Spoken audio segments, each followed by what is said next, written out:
Hello everyone, welcome to Exampur. I hope you doing well. So morning के 6 बज चुके हैं और आप सभी को वेरी गुड मॉर्निंग। और जल्दी से फटाफट सेशन को ज्वाइन कर लेंगे और जल्दी से सेशन को शेयर भी कर देंगे।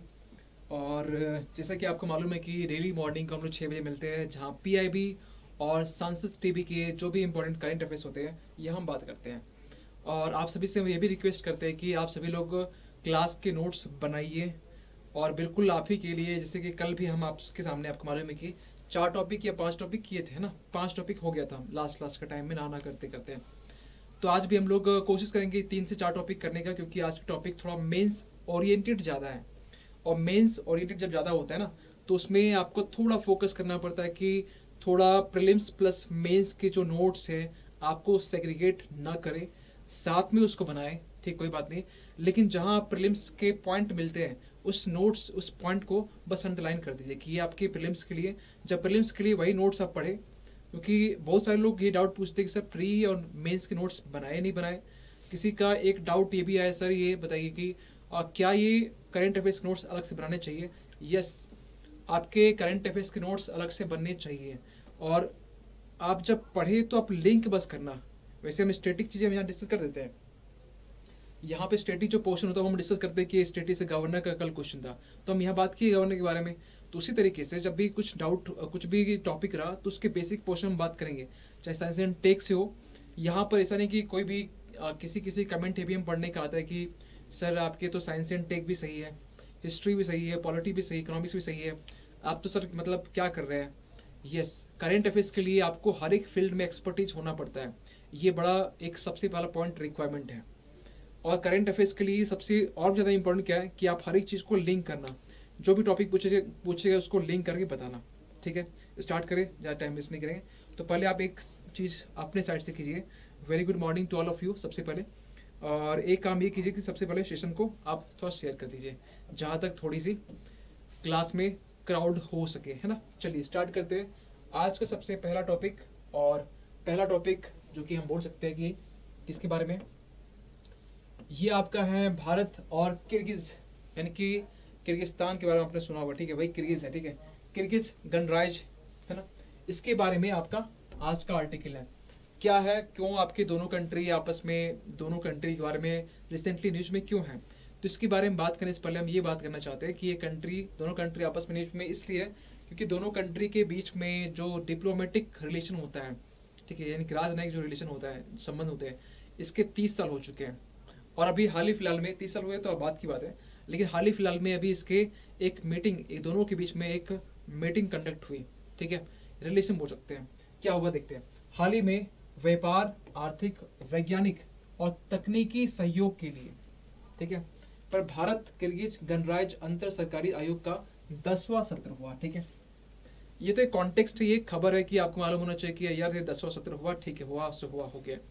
लेकिन सबसे बड़ा इंपॉर्टेंट चीज़ ये है कि ये 10वां जो सत्र हुआ है, ये दोनों कंट्री के बीच में, ये अभी जो रिलेशन देखने को मिला है, छोटे छोटे जो कंट्री होते हैं ना, यहाँ से आपको लोकेशन बेस्ड क्वेश्चन मिल जाते हैं। यानी कि ये जो कंट्री है किर्गिस्तान, ये भी लोकेशन दिखाने की कोशिश करेंगे। ठीक है, दिखाएंगे अभी मैप में, क्योंकि बहुत सारे लोग मैप भी पूछ लेते हैं, तो मैप भी हम लेके हम आ जाए। ठीक है, थोड़ा ध्यान देंगे यहाँ मैप में कि किर्गिस्तान, आपने अगर मैप में अगर देखा होगा, सेंट्रल मध्य एशिया बोल सकते हैं कि उसमें उस कंट्री में आते हैं। 4-5 नाम तो आपको मालूम ही होना चाहिए। और ये कंट्री आपको मालूम भी होना चाहिए कि ये SCO में है, यानी कि संघाई कॉपरेशन ऑर्गेनाइजेशन, ये इसमें है। और दूसरी बात ये है कि ये कंट्री अभी अभी न्यूज में है।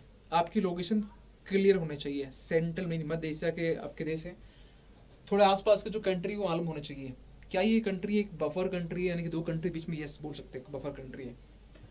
चाइना आपकी इसके साउथ में मिल जाएगा। ठीक है, थोड़ा आप अगर इधर आ जाएंगे तो आपको उज्बेकिस्तान, तजिकिस्तान, ये आपको उज्बेकिस्तान का ही पार्ट है, ये आपको यहाँ मिल जाएगा। एक यहाँ बड़ा फेमस चीज़ है जो कि जो क्या बोलते हैं, तजिकिस्तान और किर्गिस्तान दोनों के बीच में बड़ा ही फाइट चलता है। ठीक है, अभी हम इस मैप पे हम आएंगे, लेकिन थोड़ा हम इस पॉइंट की बात, क्या पॉइंट आपको यहाँ से नोट डाउन करने हैं। थोड़ा हम चाहेंगे थोड़ा पहले कि दोनों कंट्री के बीच जो रिलेशन है, देखिए दोनों अभी जो अभी रिसेंटली अब 10वां जो सत्र हुआ ना, 10वीं सत्र में की हम बात करें थोड़ा सा हम शॉर्ट में, क्योंकि आपके इसके डीप में क्वेश्चन नहीं आएगा कि 10वीं सत्र में क्या हुआ क्या नहीं हुआ, है ना। आपसे यूपीएससी इस टाइप के क्वेश्चन नहीं पूछती, जैसे इस सत्र में क्या देखा गया, क्या हुआ क्या नहीं, छोटी मोटी कंट्री से क्वेश्चन आपने नहीं देखा होगा, ठीक है। और जहाँ तक मेरा एक्सपीरियंस है, को क्वेश्चन आईआर से हमेशा बनता है जो कि बड़े कंट्री है, जो यूएनएससी का जो पार्ट है, हमारे नेबरिंग कंट्री की बात करें, हर एक नेबरिंग कंट्री, नेबरिंग से हमें याद आया कि जो हमारे हमारे जो पड़ोसी कंट्री है, पड़ोसी कंट्री के लिए हमेशा याद रखिए कि क्वेश्चन बनते हैं, चाहे वो आपका म्यांमार ही क्यों ना हो, चाहे वो आपका श्रीलंका ही क्यों ना हो, हमेशा क्वेश्चन दोनों कंट्री में बनते हैं।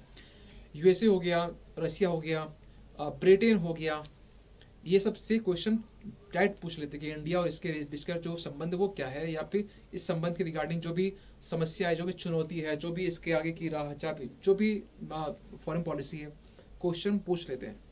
लेकिन छोटे मोटे कंट्रीज नहीं पूछते। छोटी मोटे कंट्री के बीच में सामने क्वेश्चन में अगर करंट अफेयर्स में हो तो क्वेश्चन ये इंपॉर्टेंट होता है कि आपके लिए खासकर कि आप यहाँ पर उस कंट्री की जो लोकेशन वो आपको मालूम होना चाहिए, ठीक है। वही सिंपल चीज़ें एजुकेशन के रिगार्डिंग, एग्रीकल्चर रिगार्डिंग, वही ट्रेड, वही व्यापार, वही सब कुछ रिगार्डिंग चीज़ें सत्र में आपके बात हुआ। लेकिन हम थोड़ा हिस्ट्री जाएंगे तो हमें ये मिलता है कि जो आप सिल्क रूट आप देखते हैं, जो रेशम मार्ग आप जो देखते हैं, कहीं ना कहीं आपका वो इसका एक हिस्सा रहा है, ठीक है।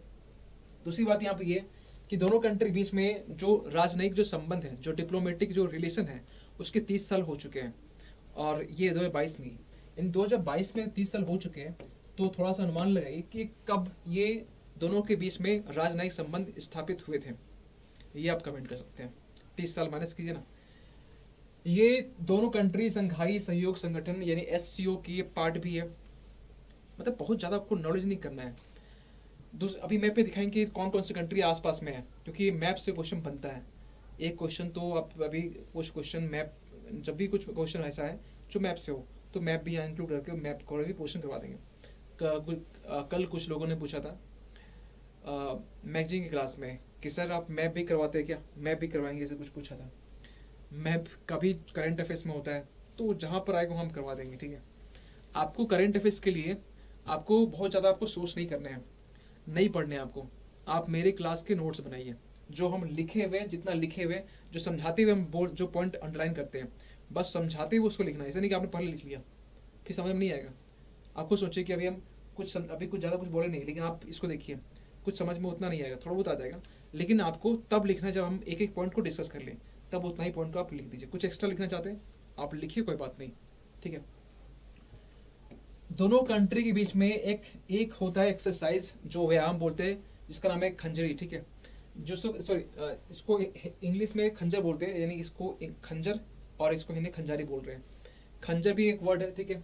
ये खंजर इस तरह लिखा होता है, खंजरी। आपको इंग्लिश से इस तरह मिले तो आप शॉक मत होना, ये खंजर ही है। और किसी ने पूछा भी था सर ये ऐसे नाम क्यों होते हैं एक्सरसाइज के, खंजर के, तो हमने उसके बारे में पहले भी कहा कि जो भी एक्सरसाइज होते हैं उसके नाम ऐसा नहीं कि फूल और जो सुगंध केसर ऐसे नहीं हो गए, क्योंकि जो एक्सरसाइज होते हैं वो क्यों होते हैं, मेन मोटो क्या होता है, जो भी दुश्मन कंट्री है, जो आसपास का जो कंट्री, जो एनिमी कंट्री है, उसे एक सिग्नल देने के लिए कि हमारे जो ऑपरेशन है कुछ खूंखार है।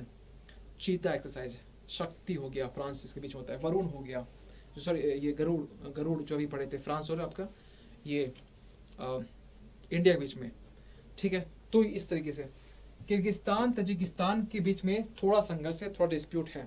अब ये तजिकिस्तान कहाँ पर है, इसको थोड़ा देखते हैं मैप में। तजिकिस्तान की बात करें तो ये रहा तजिकिस्तान यहाँ पर। अभी किर्गिस्तान ये आपको ग्रीन वाला पॉइंट हो गया जो बिश्केक इसका कैपिटल हो गया। तजिकिस्तान की बात करें तो दुशांबे यहाँ पर हो गया। तो तजिकिस्तान की हम बात करें तो इसके बॉर्डर किर्गिस्तान से मिलते हैं।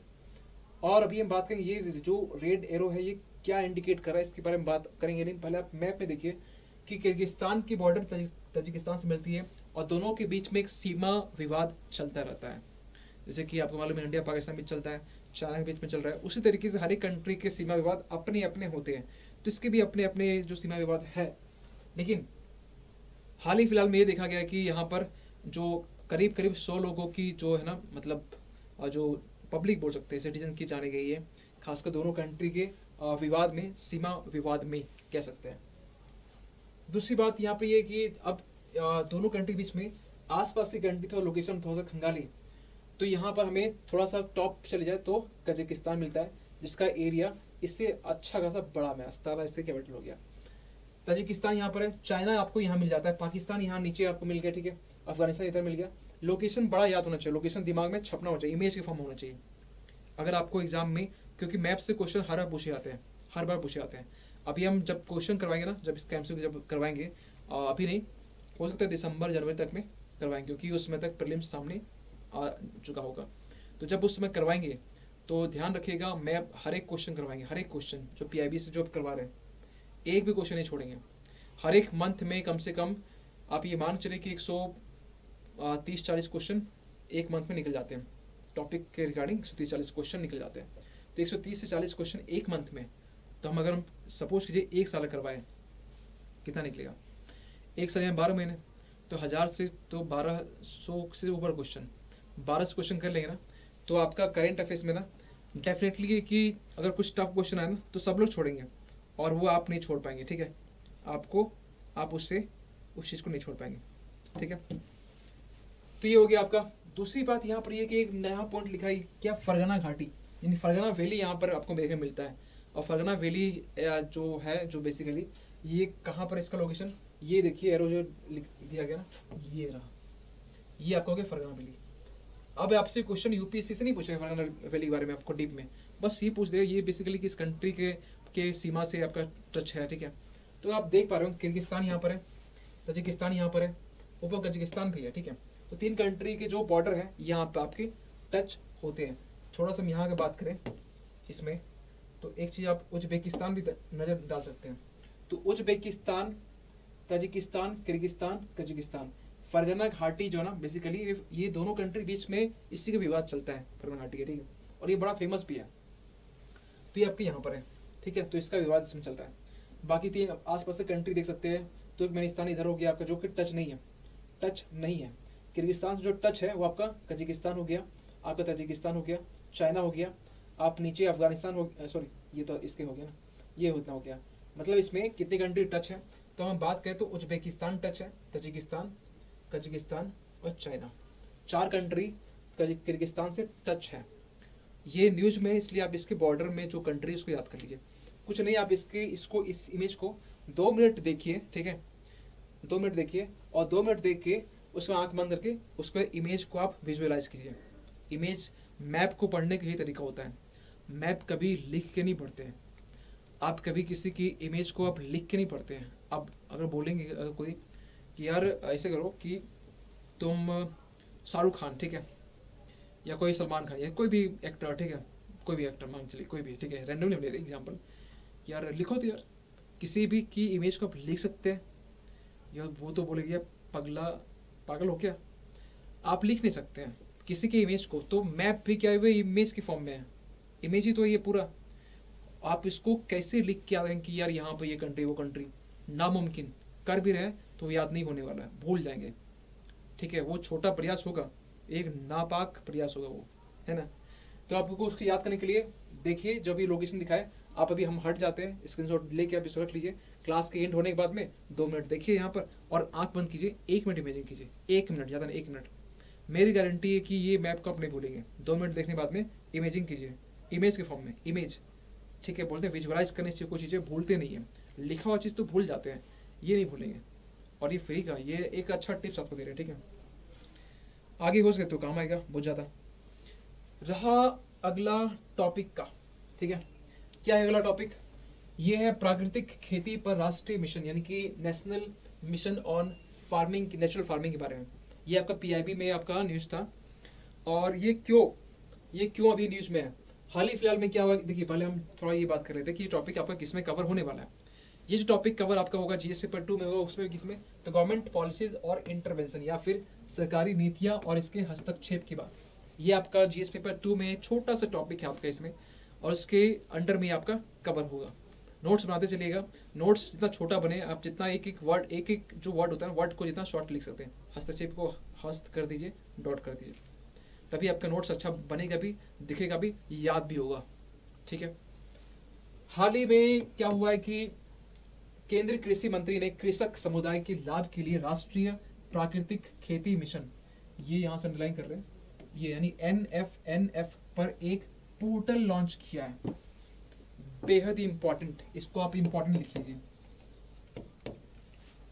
हाल ही में किसने लॉन्च किया, तो केंद्रीय कृषि मंत्रालय, ठीक है, यानी कि एग्रीकल्चर मिनिस्ट्री ने ये लॉन्च किया, क्या एक पोर्टल लॉन्च किया जिसका नाम क्या है, राष्ट्रीय प्राकृतिक खेती मिशन। आप बोले ठीक है सही है, तो लॉन्च हो गया, मालूम चल गया। लेकिन आगे हमें ये बता दीजिए कि इस मिशन या इस पोर्टल के बारे में क्या हमें जानने को मिलता है, इस पोर्टल से क्या फायदा होने वाला है। तो ये मेंस में आप कवर करेंगे, मेंस के पर्सपेक्टिव से इस चीज को डील करने वाले, प्रीलिम्स और मेंस दोनों। अब ये जो बात की है ये आपका प्रीलिम्स का थोड़ा सा हो गया, ये हेडिंग पोर्शन। अभी हम जो आगे बढ़ने वाले हैं इसमें थोड़ा बहुत मेंस की चीजें, थोड़ा नहीं बहुत अच्छा खासा मेंस का कवर करने वाले, ठीक है।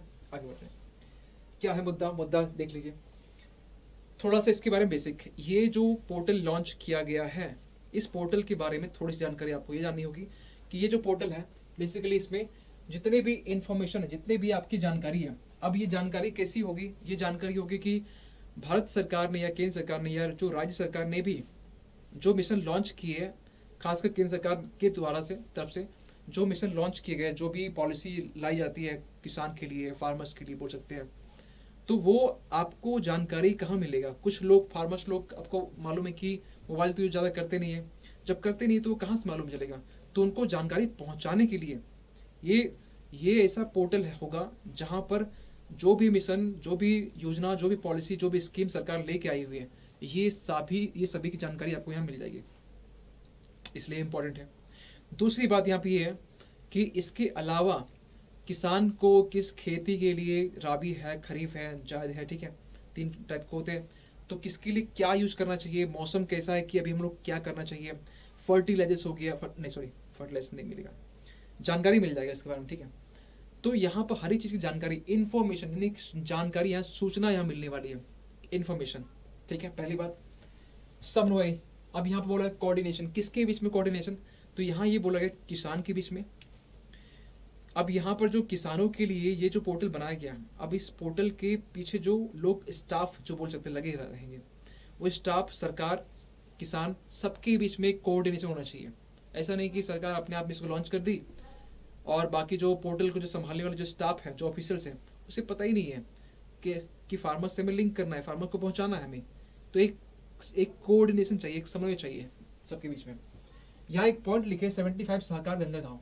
यहाँ पर जो वाटर मिनिस्ट्री है, ठीक है, जो मंत्रालय है, उन्होंने यहाँ पर एक पहल स्टार्ट की है और ये कोऑर्डिनेशन इसी के रिगार्डिंग है। जो कोऑर्डिनेशन की बात की ना, ये ओनली स्टाफ के बीच में नहीं, फार्मर्स के बीच में नहीं है, जितने भी यहाँ मिनिस्ट्री, मंत्रालय है जिसका कहीं ना कहीं थोड़ा बहुत लिंक है। अब फार्मर्स की बात कर रहे हैं तो वहाँ पर इरीगेशन चाहिए, सिंचाई चाहिए, और सिंचाई के लिए यहाँ पर वाटर चाहिए, अब वाटर के लिए वाटर मंत्रालय चाहिए, तो जल मंत्रालय का भी यहाँ पर नीड होगा। तो जल मंत्रालय यहाँ पर जो है ना, यहाँ पर बेसिकली फोकस करने वाले, वो एक इनिशिएटिव, एक पहल लिए है और वो इसे 75 जो गांव है उसको चूज किए, वो सेलेक्ट किए हैं, किसके लिए, तो उसका नाम दिया गया 75 सहकार गंगा गांव।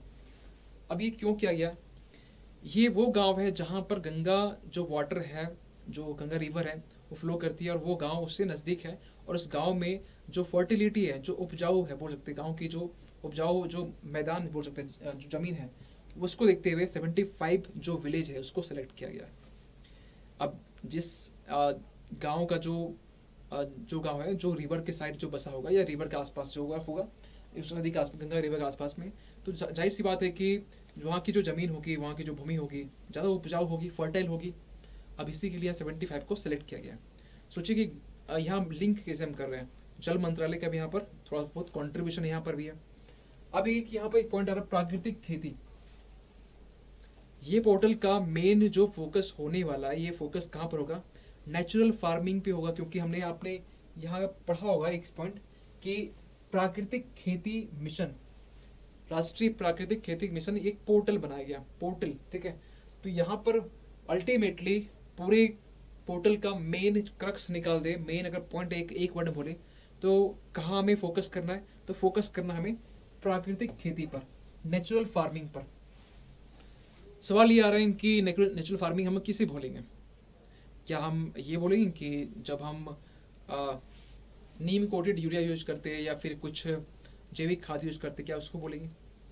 देखिए प्राकृतिक खेती जब बोलते हैं ना, यानी कि उसमें आप पहली चीज़ें जो आप फर्टिलाइजर्स है, जो इंसेक्टिसाइड है, जो पेस्टिसाइड है, जो और भी केमिकल्स होते हैं, उसको आप यूज पहले तो आप नहीं कर रहे हैं, पहली बात, ठीक है। तो नेचुरल जब बोल रहे हैं यानी प्राकृतिक, यानी कुछ चीज़ें हम एक्स्ट्रा यूज नहीं कर रहे हैं। लेकिन हाँ, क्या हम कर रहे हैं इसके जगह पे ये कर रहे हैं कि आपने अगर ये वर्ड सुना झूम कल्टीवेशन, झूम की जो कल्टीवेशन होती है यानी कि फसल को बदल बदल के यूज करना, फसलों की जो बदल बदल की जो यूज करते हैं बदल करके, तो इसको बोलते हैं झूम कल्टीवेशन। तो फसल को आप बदल बदल के यूज कर रहे हैं, ये आप हो गया नेचुरल फार्मिंग। दूसरी बात ये है कि जो भी आप हल का यूज कर रहे हैं या फिर हल, ट्रैक्टर नहीं हल की, क्योंकि नेचुरल पूरा है, तो उस हल में आप बैल का यूज करेंगे, ठीक है, बुल जिसको बोलते हैं। बुल के जो डंग है, जो गोबर बोलते हैं, है ना, उपले बोल सकते हैं, उनको आप खाद बनाएंगे। ये नेचुरल हो गया, आप कुछ एक्स्ट्रा नहीं कर रहे हैं, आप कहीं कुछ खाद ले नहीं रहे हैं, चाहे वो ऑर्गेनिक ये क्यों ना हो, आप कुछ भी जैविक खाद ले नहीं रहे, मतलब परचेज खरीद के आप नेचुरली कर रहे हैं, प्राकृतिक कर रहे हैं।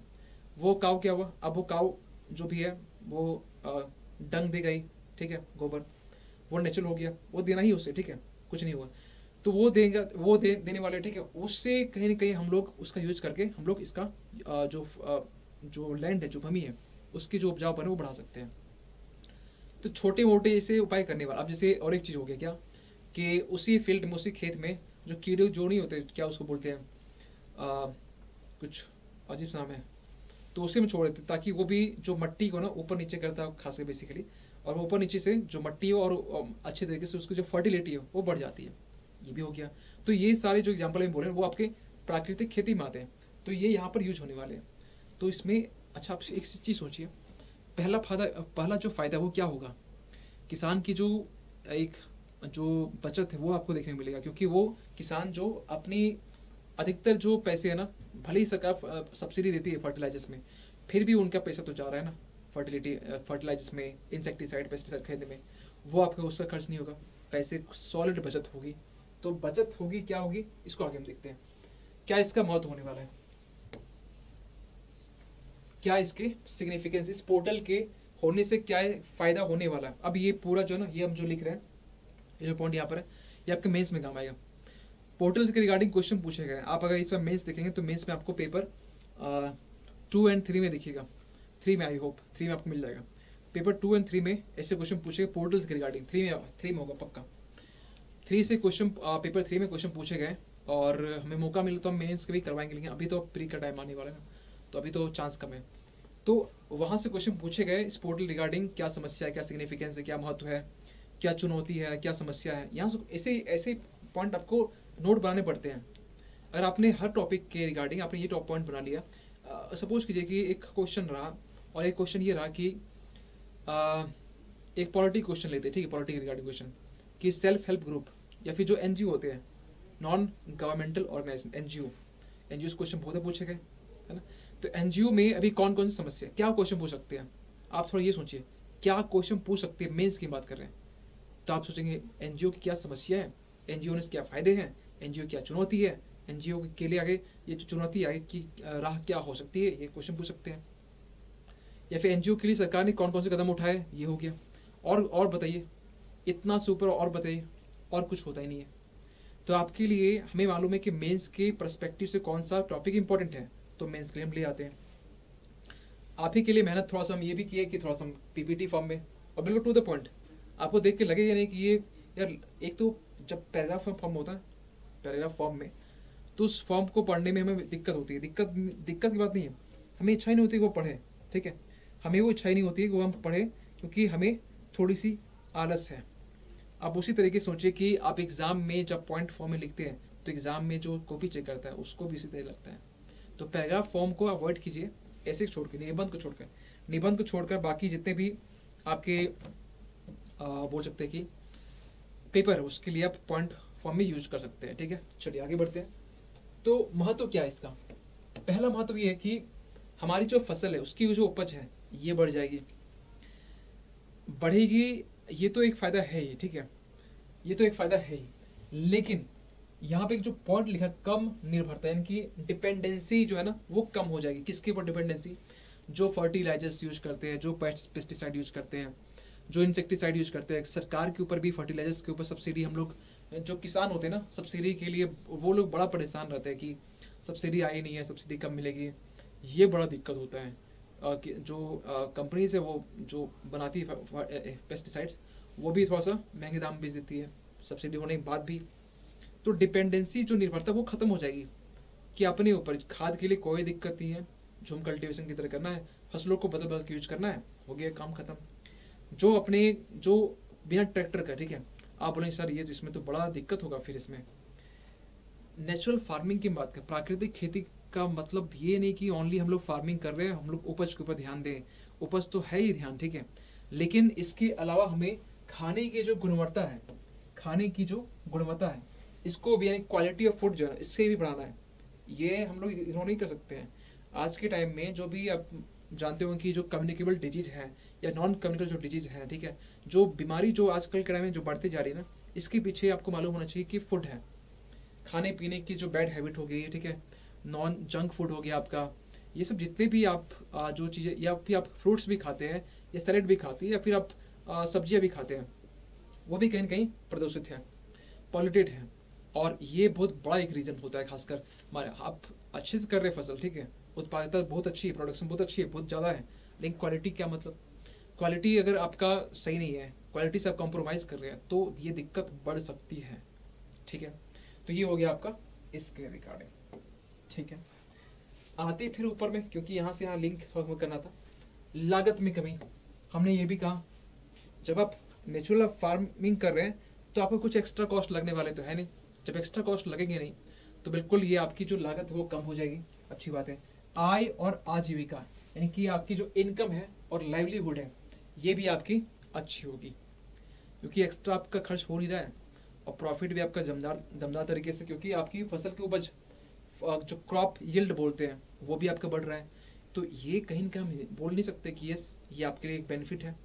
दूसरी बात यहाँ पर ये कि मृदा स्वास्थ्य और पर्यावरण, यहाँ दो टर्म है, ठीक है, यानी कि जो सॉइल की जो बोल सकते हैं सॉइल का जो हेल्थ है, आप जितना भी फर्टिलाइजर्स यूज करते हैं, जितना भी पेस्टिसाइड यूज करते हैं, जितना भी इंसेक्टिसाइड यूज करते हैं, ये कहीं ना कहीं आप बोल सकते हैं कि जो सॉइल की जो हेल्थ है उससे कहीं ना कहीं नुकसान पहुंचता है।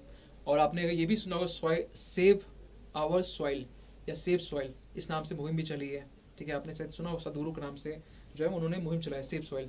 क्यों कहा गया ये, इसलिए कहा क्योंकि हमारी जो सॉइल आज के टाइम में ना इतने फर्टिलाइजर्स यूज किए ना, खासकर 19 आप तो ये मान लीजिए 1965 के बाद से, हरित क्रांति जब आई ना 65-66 के टाइम से, उसके बाद से जो यूज करना स्टार्ट किया ना, बड़ा बुरा हाल हो गया उस समय से लेकर अभी तक में। सोचिए लगभग 60 साल होने वाले हैं, 60 साल में मिट्टी की हाल बहुत बुरी हो चुकी है। इसलिए हमें इस पर ही फोकस करना, ऐसा नहीं कि हमें बस पोर्टल, ये आपका जो क्या बोलते हैं, ये पोर्टल खोल के बस काम हो गया, ऐसा नहीं है। इससे भी बियॉन्ड हमें सोचना पड़ेगा, ठीक है, कि ऐसा नहीं कि हमें बस प्रोडक्शन ही करना, उत्पादन ही करना, बस हो गया। इसके बियॉन्ड हमें चलना पड़ेगा, और इसके बियॉन्ड चलने के लिए हमें बाकी सारे जो डायमेंशन है उसके ऊपर फोकस करना पड़ेगा, और उसके लिए हमें फोकस करने की नीड है। और हमारा जो ये जो पोर्टल है फोकस इसी पे ऊपर कर रहा है, ओनली फसल के उपज पे ध्यान नहीं दे रहा है, ये हमें जो एक फार्मर्स, एक किसान की आय और आजीविका वहाँ फोकस कर रहा है, मृदा के स्वास्थ्य, सॉइल के हेल्थ पर, पर्यावरण पर भी इसका कुछ दुष्प्रभाव न पड़े, यहाँ भी फोकस कर रहा है। इसके बाद जल उपयोग दक्षता, यानी कि आप यहाँ बोल सकते हैं कि जो वाटर यूज एफिशिएंसी है, वाटर को भी आप एक प्रॉपर तरीके से, क्योंकि मालूम है कि वीट में या राइस में जितने ग्रेन्स होते हैं, एक अच्छे अमाउंट में आपको वाटर का नीड होता है, और ये वाटर नीड होता है, और वाटर की कमी जो क्रॉप्स के लिए, फसल के लिए करते हैं, इसकी भी कमी देखी जाती है किसी किसी स्टेट में, राज्य में। तो आपको वाटर का जो उपयोग है, जल का जो उपयोग है, उसको भी आप दक्षता पूर्वक आप करेंगे, ये भी इसमें फोकस ध्यान रखा जाएगा, ठीक है। नेक्स्ट में कुछ हम बात करते हैं क्या क्या चुनौतियां यहाँ पर है। चुनौती के बारे में बात करें तो आपको पहले यह मालूम होना चाहिए कि जो फसल की उपज तो होगी, लेकिन एक एग्जाम्पल है सिक्किम का। सिक्किम जो कि पहला वैसा स्टेट है जो कि कम्प्लीटली ऑर्गेनिक फार्मिंग करता है, ऑर्गेनिक तरीके से जैविक खेती करता है। और कुछ 1-2 साल में आपने सुना भी होगा कि सिक्किम में जो फसल की जो उपज है, उत्पादन जो है, उपज भी बोल सकते हैं, वो कम हुई है। तो ये एक समस्या बन के निकल गया कि उपज के रिगार्डिंग एक समस्या है, उपज होगी, लेकिन एग्जाम्पल हमें कुछ और ही कुछ बता रहा है कि उपज हमें थोड़ी कम मिल रही है पहले के कंपेयर में, ठीक है। नीति निर्माताओं, यानी कि क्या हुआ इसका मतलब कि जो पॉलिसी मेकर्स हैं वो लोग थोड़ा सा घबराते हैं कि यार अगर मान के चलो कि हम लोग अगर हम लोग ऑर्गेनिक या नेचुरल फार्मिंग की तरफ आगे बढ़ेंगे तो हमारी जो प्रोडक्शन है ये अच्छा नहीं होगा। लोगों को मतलब विश्वास नहीं होता है कि यार इससे भी खेती हो सकती है। लोगों को ये लगता है कि यार फर्टिलाइजर यूज करना ही सही है। पॉलिसी मेकर्स भी कतराते हैं इस चीज़ को लेकर, तो वो लोग भी डरते हैं नेचुरल फार्मिंग को लेकर। प्रतिरोध होता है इसका किसके तरफ से? वो लोग खासकर ऐसी कंपनी जो लोग पेस्टिसाइड बनाते हैं, इंसेक्टिसाइड जो बनाते हैं, फर्टिलाइजर हो गया, फर्टिलाइजर वाली जो कंपनी है वो लोग इसका विरोध करते हैं कि क्योंकि वो जब खरीदेंगे नहीं लोग तो यहाँ पर वो लोग का नुकसान होगा, वो लोग का बनाने का फ़ायदा नहीं। तो इसकी तरफ से देखा जाता है कि कुछ ऐसे भी कम्युनिटी, ऐसे ग्रुप जो कि इस चीज़ का विरोध करते हैं क्योंकि प्राकृतिक खेती उसके लिए अच्छा नहीं माना जाएगा। क्यों? उनका बिजनेस चलेगा नहीं, उनकी दुकान चलेगी नहीं इसके लिए। तो प्रतिरोध में हमें देखने को मिलता है सहमति का अभाव। हमें एक कोऑर्डिनेशन बोल सकते हैं, हमें कंसेंसस चाहिए। किस चीज़ का? सब लोग एग्री नहीं होते हैं, हमें नेचुरल खेती करनी चाहिए, ये हम लोग जानते भी हैं, लेकिन मानते नहीं हम लोग को चाहिए जल्दी। जब जल्दी चाहिए तो हमें सहमति मिल नहीं पाती है। क्यों? क्योंकि यार शुरुआत से 60 साल से जो हमारी जो हैबिट है, आदत जो बिगड़ी है, सॉइल को बड़ा पॉल्यूट करके, प्रदूषित करके, इतनी अचानक सही नहीं होगी। थोड़ा सा चाहिए इसमें सहमति। आगे की राह क्या हो सकती है? आगे की राह यहाँ पर ये हो सकती है कि इसमें सभी का इसमें सहयोग पहले चाहिए, एक कोऑर्डिनेशन चाहिए, पब्लिक से लेकर वो कंपनीज जो कि ये बनाती है उसका भी एक सहयोग चाहिए। दूसरी बात यहाँ पे एक सहयोग सरकार की भी चाहिए। सरकार यहाँ सब्सिडी का दे रही है तो सबसे पहले सरकार की सहमति चाहिए। सरकार को यहाँ पर ये भी देखना चाहिए कि जो आप सब्सिडी दे रहे हैं उसे आप फर्टिलाइजर्स में ना देखिए, आप ये कुछ नया, कुछ तकनीकी आप बोल सकते हैं, इनोवेट कर सकते हैं, जिसमें आप ये सोचिए ना कि किस तरीके से हम लोग जो उपज है और ज़्यादा कर सकते हैं विदाउट एनी, आप बोल सकते हैं फूड को जो ग्रेन्स हैं या जो भी आप उपज कर रहे हैं क्रॉप्स को बिना नुकसान पहुंचाए। सरकार को सब्सिडी यहाँ देनी चाहिए। लेकिन थोड़ी बहुत समस्या आ रही, कोई बात नहीं, ये भी समस्या दूर हो जाएगी, लेकिन स्टेप ना लेना ये एक गलत बात है, बल्कि स्टेप लेकर कुछ गलती होता है इसके कंपेयर में, इसके अपेक्षा बोल सकते हैं। अब ये जो अगर हम बोल सकते हैं कि अगर ये चीज़ें स्टार्ट हुई है, पोर्टल स्टार्ट हुआ है प्राकृतिक खेती के फार्मिंग से रिगार्डिंग, तो ये हमें वैश्विक अवसर इसी में समझना चाहिए किस तरीके से कि हमें इस चीज़ को, नेचुरल फार्मिंग को पूरे ग्लोबल लेवल, पूरे वैश्विक स्तर पर हमें इसको प्रमोट कर सकते हैं कि हमें इस तरीके से खेती करना से आप जो मृदा है, जो सॉइल है, उसको सेव कर सकते हैं। इसकी जो फर्टिलिटी है सॉइल की, वो हम लोग जो उपजाऊपन है उसको हम लोग बचाव कर सकते हैं। ये हर तरीके से कहीं ना कहीं हम लोग इसको सपोर्ट कर सकते हैं। समस्या तो रहेगी ही रहेगी, ठीक है, लेकिन आपको आपके पास में हमेशा एक आगे की राह होनी चाहिए। अगर आप यूपीएससी एग्जाम दे रहे हैं तो आपके on the spot common sense जो है ना, फटाफट काम करना चाहिए। आपसे कोई भी कुछ क्वेश्चन अगर हम करते हैं, कोई भी क्वेश्चन कुछ करता है, आपका एक जो जवाब है वो बैलेंस तरीके से होना चाहिए। ऐसा नहीं कि आपने बड़ा हड़बड़ी में, ये नहीं होना चाहिए। मतलब आपके पास एक तो जवाब होना चाहिए, एक मेच्योर जवाब, एक समझदारी वाला एक जवाब होना चाहिए। ऐसा नहीं कि आपने जवाब देने के लिए जवाब दे रहे हैं, एक जवाब बैलेंस तरीके से होना चाहिए। ऐसा नहीं कि आप बस दिए जा रहे हैं। तो वर्ल्ड लेवल पर यानी कि ग्लोबल लेवल पर हमें इस चीज़ को पहुंचाने की नीड होगी, ठीक है। तो ये हमने आज का टॉपिक डिस्कस किया, ठीक है। ये एक है आपका जीएस का इकोनॉमिक्स से है। तो हमें लगता है थोड़ा सा आज का सेशन थोड़ा छोटा ही रखते हैं और थोड़ा जल्दी से हम देख लेते हैं आज हम लोग कौन सा टॉपिक देखें, ठीक है। तो पहले हम यहाँ टॉपिक की बात करें तो यहाँ हम लोग बात किए ये आज हम लोग सबसे पहले बात किए तीन टॉपिक बात किए, 3 टॉपिक आज हुआ ना। तो भारत और किर्गिज जो गणराज्य रिपब्लिक है उसके बीच में रिलेशन के बारे में बात किए और इसका 10वां सत्र भी कंडक्ट हुआ, इसके बारे में बात किए। मैप में भी देखिए, फरगान वैली भी, घाटी भी देखिए, और दोनों इस कंट्री के आसपास में जो कंट्री इसके सीमा से सटे हुए जो देश है वो भी हम देखने की कोशिश किए। इसके बाद यहाँ हम बात किए प्राचीन रेशम मार्ग के बारे में कि इसी में आपका जो पहला हुआ करता था किर्गिस्तान जो बोल सकते हैं, इसके 30 साल कंप्लीट हो गए। व्यायाम जो एक्सरसाइज खंजर है ये भी हम देखे, बात किए। फिर हम बात की यहाँ पर, अच्छा 2 आर्टिकल आज हुए ना, कोई नहीं, 1-2 आर्टिकल, तो एक तो मेंस के लिए था, एक आपका मेंस के लिए था, ठीक है। इसलिए आज इतना थोड़ा टाइम, मतलब टाइम तो इससे हम कम ही रखे हैं, फिर भी कोई बात नहीं, इस कम टाइम में इतना काफ़ी है। कभी कभी थोड़ा मतलब 40-45 मिनट्स के आसपास भी सेशन होगा, लेकिन कोई बात नहीं है, कभी कभी ज़्यादा कभी कम होता है, ठीक है। इसमें हमने बहुत सारे डायमेंशन बात की है, ठीक है। इसमें हमने देखे कि महत्व क्या है इसका, ठीक है। फिर हमने देखे कि इसकी चुनौती क्या है, आगे की राह क्या है, ठीक है। तो ये हो गया हमारा 2 आर्टिकल्स, और आई होप कि ये पूरा आपको कहानी जो है ना समझ में आया होगा, ठीक है।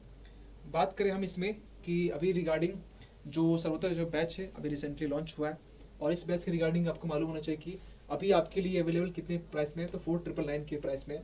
और ये आपको IS75 जब कूपन कोड अप्लाई करते हैं तो आपको ये मिल जाता है, ठीक है, इस प्राइस में। फीचर्स की बात करें तो फीचर्स में आपको यहाँ पर बहुत सारे ऐसे चीज़ें यहाँ पर जो आपको मिलते हैं, जो आपको बेसिकली देखने को मिलते हैं, जैसे कि आपके पास लाइव क्लासेस हो गए, ठीक है, फ्री PDFs हो गया, डे वाइज जो स्टडी प्लान ये आपको देखने को मिलते हैं यहाँ पर, प्रैक्टिस सेशन हो गया, जूम डाउट सेशन यहाँ पर हो गया। इसके बाद अगर आपको चाहिए कि 1 टाइम पेमेंट आपको नहीं करना, तो इसके लिए आप ये EMI की जो प्रोविजन है, इसके लिए आपके पास ये भी प्रोविजन है 3 मंथ के लिए, 2000 रुपीज़ हर मंथ लगेंगे, ठीक है। सेम आपको कूपन कोड अप्लाई करना पड़ेगा। और अभी तक अगर आप एप्लीकेशन को डाउनलोड नहीं किए तो उसके लिए आप प्ले स्टोर जाएंगे, सर्च करेंगे एग्जामपुर, आपके पास एक इंटरफेस आएगा जिसमें लिखा होगा Exampur second paper prep, install कीजिए, ओपन कीजिए, अपने नाम को यहाँ रजिस्टर कीजिए, और इस तरीके से आप वो सारे फीचर्स जो कि एग्जामपुर आपको प्रोवाइड करता है आप इसको एक्सप्लोर कर सकते हैं। जैसे हम बात करें अनलिमिटेड क्विज एंड प्रैक्टिस के बारे में, या फिर फ्री एंड प्रीवियस क्वेश्चन के बारे में, ठीक है, विद सॉल्व क्वेश्चन पेपर, ठीक है, ऑल इंडिया स्कॉलरशिप टेस्ट के बारे में बात करें, फ्री PDFs के बारे में बात करें, या स्ट्रक्चर्ड मेल कोर्स के बारे में बात करें, या जॉब सर्च के बारे में बात करें। फिर भी कुछ डाउट होता है तो आप यहाँ पर इस नंबर पर कॉल कर सकते हैं 9873111552। कभी कभी कॉल ना लगे तो आप इस नंबर पे, नीचे वाले नंबर पे व्हाट्सअप भी कर सकते हैं, और हमारी जो टीम है आपसे कांटेक्ट कर लेगी अगर आप इस पर व्हाट्सअप करते तो आई होप कि आपको पूरा सेशन आपको अच्छा लगा होगा। और सेशन अगर अच्छा लगता है तो आप ज़रूर आप अपनी जो फीडबैक है कमेंट में, अच्छा हो या बुरा हो, आप ज़रूर दिया कीजिए। वेट होता है हमारा, ठीक है, कि आप कुछ अच्छा या बुरा फीडबैक आप देंगे, ठीक है। और उसके बेसिस पर हम यहाँ पर 2 दिन से यहाँ पर PPT फॉर्म में या PDF फॉर्म में हम चीज़ों को ला रहे हैं। इसकी नोट्स आपको वीकली बेसिस पे मिलेंगे, ठीक है, वीकली बेसिस पर, ये नहीं बोल रहे हैं डेली, वीकली बेसिस पे आपको वीकली आपको जो करंट अफेयर्स वो आपको मिल जाएगा। क्वेश्चन की बात रहे कि MCQ कब करवाएंगे, क्योंकि मेरे पास बहुत सारे कमेंट आए, इसकी भी शुरुआत बहुत जल्द होगी जब इसका PIB वीकली करवाएंगे। PIB वीकली यानी कि संडे या शनिवार के दिन में 5 बजे जो होता है, तो 5 बजे 2 घंटे के टाइम में हम लोग पूरा वीक का जो है ना एक MCQ फॉर्म में पूरा हम लोग कर लेंगे, ठीक है। तो ये आपका इसमें होने वाला है। दूसरी बात ये रही कि थ्योरी के पोर्शन हम लोग डेली बेसिस पे सुबह कर ले रहे हैं, और हर एक दिन नोट्स बनाइए, हर एक दिन इंपॉर्टेंट है, और कभी 2 टॉपिक, कभी आपका 4 टॉपिक, कभी 5 टॉपिक भी होता है। तो इसमें आपको टेंशन नहीं, क्योंकि हम लोग जब 5 करते हैं यानी कि मेंस के रिगार्डिंग चीज़ें थोड़ी कम होती हैं। जब 2 होता है तो समझ लीजिए मेंस के रिगार्डिंग, क्योंकि आज 2 हुआ, और वैसे टाइम भी कम, क्योंकि थोड़ा टाइम का कंस्टेंट है इसके लिए, ठीक है। और क्योंकि ये प्रीमियम में चलता है तो थोड़ा टाइम को देखना पड़ता है इसके लिए, तो कभी कभी कम, कभी ज़्यादा, कभी 1 घंटा भी प्लस हो जाए, तो इसमें आपको टेंशन नहीं लेना है, तो ऊपर नीचे। लेकिन आपका कंटेंट, आपका नोट्स वो अपना होना चाहिए। अपने नोट्स को बिल्कुल अपने हाथ से बनाइए, दूसरे नोट्स दूसरे के ही होते हैं, अपने नोट्स अपने होते हैं, ठीक है। तो चलिए, आई होप कि आप क्लास आपको अच्छा लगा होगा। मिलते हैं अगले क्लास के लिए मॉर्निंग को कल 6 बजे। तब तक के लिए थैंक यू सो मच।